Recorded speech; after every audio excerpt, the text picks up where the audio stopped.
একমাত্র সন্তান লক্ষিন্দরের শুভ পরিণয়। সারাটা প্রাসাদে যেন আলোয় আলোকিত, আত্মীয় স্বজনে ভরপুর, চতুর্দিকে বেজে উঠছে সানাইয়ের সুর। কিন্তু কেন এই শুভ দিনে বারবার করে ফেলে আসা দিনগুলোর কথা যেন মনে পড়ে। এইভাবেই তো এসেছিল 6 সন্তানের বিবাহের দিনে আমার সন্তানদের আশীর্বাদ করবার জন্য আত্মীয় স্বজন। ভাগ্যের কি পরিহাস, আজ 6 সন্তান কেউ যেন আমার পাশে নেই। সবাই আমায় ছেড়ে তীরতরে বিদায় নিয়ে চলে গেছে। ওইদিকে ঘরের কোণে 6টা কাঁচা সোনা বিধবা বৌমা শাড়ির আঁচলে মুখে লুকে ডুকরে ডুকরে কান্না করছে। আমিও বৌমাদের বলতে পারছি না, বৌমা আজ লক্ষিন্দর বিয়ে আসা। একে অপরের সঙ্গে যেমনি ভাবে মেতে রয়েছে, তোমরাও তাদের সঙ্গে মেতে ওঠো, আনন্দ করো। কিন্তু তারা যে বিধবা, আর এটাই তো আমাদের জাগতিক জগতের নিয়ম। বিধবা হলে সে আর কোনোদিনও শুভ কাজে লাগে না। দেখতে দেখতে যেন আমি বৈবাহিক মহাশয়কে কথা দিয়ে এসেছি, গদলি লগ্নে আমি আমার সন্তানকে বিবাহ ছায়া মণ্ডপে বসাবো। আর বিলম্ব না করে এই মুহূর্তে লক্ষিন্দরকে বড় বেশি সুসজ্জিত করে ধাপিত হতে হবে আমায় উজারে পথে। কে কোথায় আছিস? আমার লক্ষিন্দরকে পাঠিয়ে দেবে।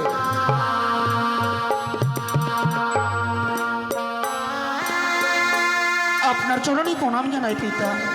আশীর্বাদ করে পুত্র, দীর্ঘায়ু হোক তোমার। বলুন, আপনি কেন ডেকেছেন? লোকাই রে, আজ তোমার শুভ পরিণয়ের দিন। আর শুভ পরিণয়ের দিনে নববেশী বর বেশি সুসজ্জিত হতে হয়। তাই যে দেখো সুদর্শনকারী কর দ্বারা নির্মিত এই সোলার মুকুটখানি তোমার মস্তকে পরিধান করে আমরা ছুটে যাব বিবাহ যাত্রায়। সত্যি পিতা, আপনার হস্ত ওই মুকুটখানে দেখেই বুঝতে পেরেছি আজকের দিনে আপনি আমাকে নিজ হস্তে সাজিয়ে দেবেন। তবে যদি তাই হয়, আপনারই সম্মুখে আমি চিত্রগতিতে দাঁড়িয়ে থাকবো, ওই মুকুটখানা দিয়ে আমাকে সাজিয়ে দেন। বেশ লোকাই, এসো।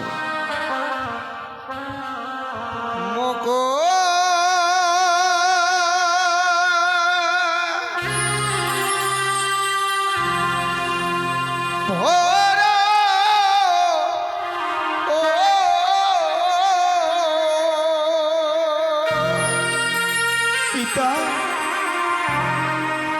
ওরে আমার কি হয়েছে? আমি ওরা বধুর মস্তকে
পারবো না ওই মুকুটখানা আমি মস্তকে ধারণ করতে। ওই মুকুটখানা মস্তকে ধারণ করলে যেন সর্বঙ্গ আমার জ্বলে যাবে। ভয়ঙ্কর দৃশ্য দেখতে পাই ওই মুকুটের উপরে। মুকুটের উপরে সেই দৃশ্য দেখে আমার প্রাণে বড় ভয় হয়। এমন কি ভয়ঙ্কর দৃশ্য দেখতে পাচ্ছ মুকুটের ওপরে? ওই মুকুটের উপরে আমি এমন কি দেখতে পাচ্ছি জানেন পিতা? কি? যা দেখে আমি বারবার করে কেন দূরে সরে যাচ্ছি। ওগো মুকুটের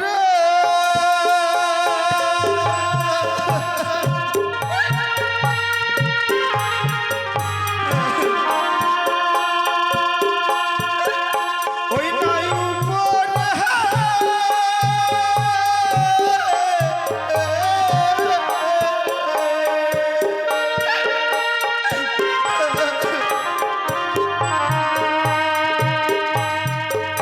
আমি দেখি সর্বের ছায়া গো, তাই মুকুটি না পরাবে পিতা গো।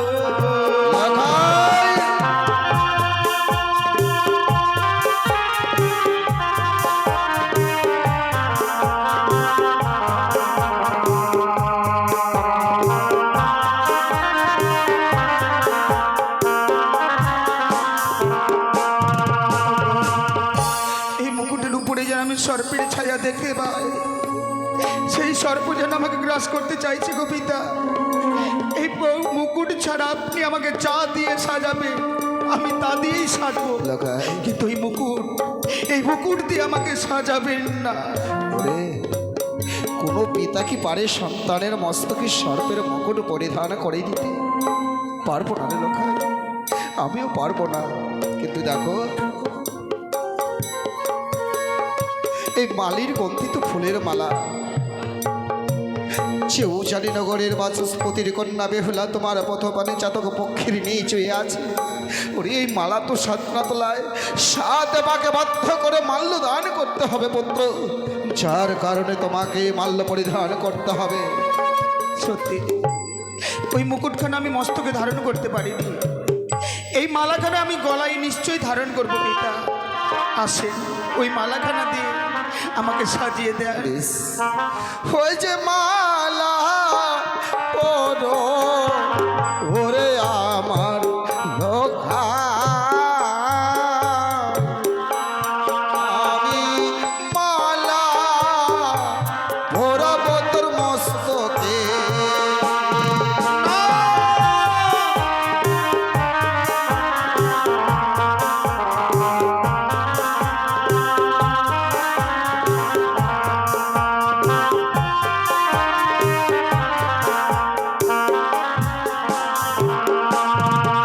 ওই যে আমাদের লোকাচারের নিয়ম আছে, ওই যে মালা পরিতে হয় রে। আমার মালা না পরাবে ও গো পিতা সৌদাগর।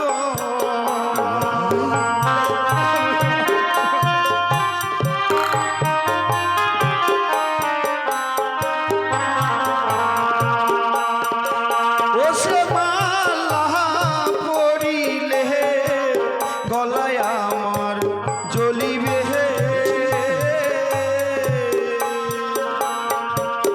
ও গো বাবা মালা দেখিয়া ভয় লাগে।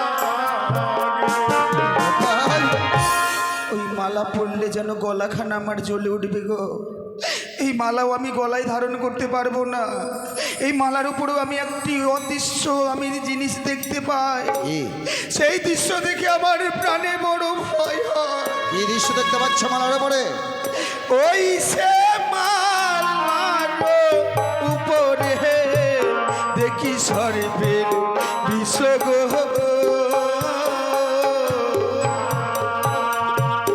ও গো বাবা মালা দেখিয়া প্রাণ কাঁদে। লোকাই, এই মালার উপরে ওই জন্য আমি সর্পের দৃশ্য দেখতে পাচ্ছি।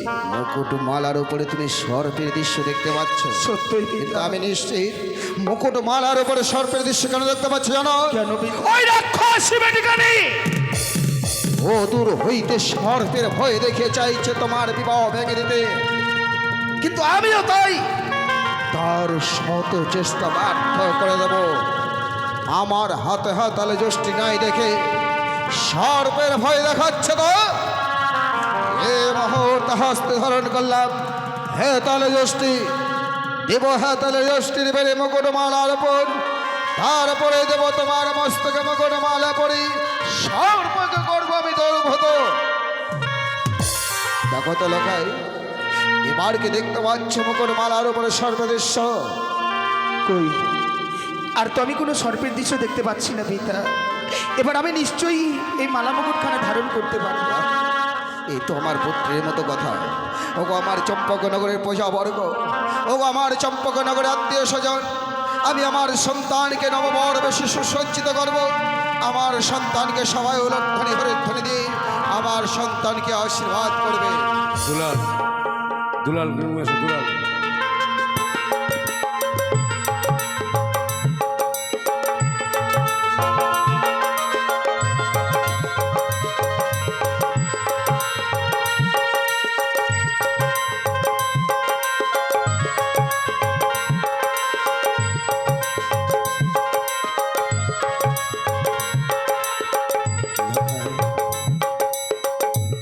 মুকুটমালা পরিধান করে মনে হয় গলক বৈকুণ্ঠ থেকে আমার এই চম্পকনগরে নারায়ণী নেমে এসেছে। কিন্তু লোকাইরে, লক্ষ্মী বিনে তো নারায়ণীর শোভা পায় না পুত্র, যার জন্য আমাদের ধাবিত হতে হবে সেই উজানি পথে।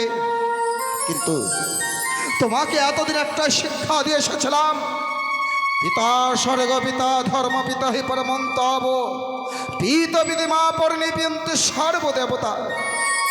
কিন্তু এই শুভ দিনে তোমাকে এক নতুন শিক্ষা যদি দিতে চাই। এমন কি শিক্ষা দেবেন পিতা? শাস্ত্রে বলেছে জননী জন্মভূমি স্বর্গদাপি করিয়েছি।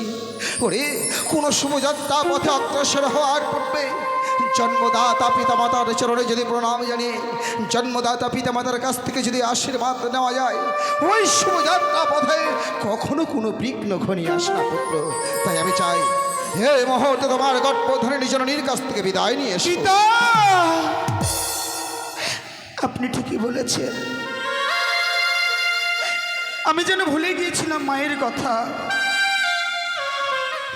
যে মা আমাকে 10 মাস 10 দিন গর্ভে ধারণ করেছে,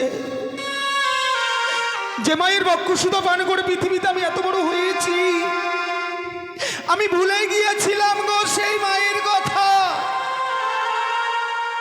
কোনো শুভযাত্রার পথে ধাপিত হওয়ার আগে মায়ের চরণ আশীর্বাদ যে মস্তকে নিতে হয়, এ আমার জানা ছিল না।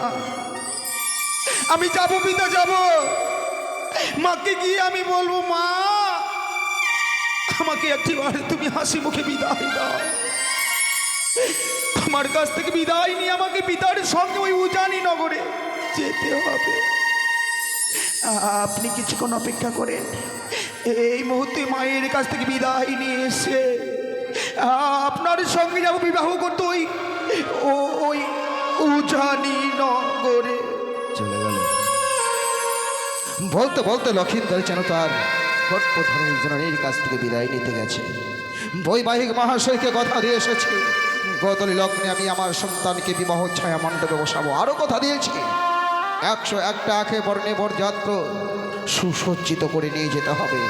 সবে মাত্র লক্ষিন্দরকে বর বেশে সুসজ্জিত করেছি, এখন 100 বরযাত্র এই মুহূর্তে করবো সুসজ্জিত।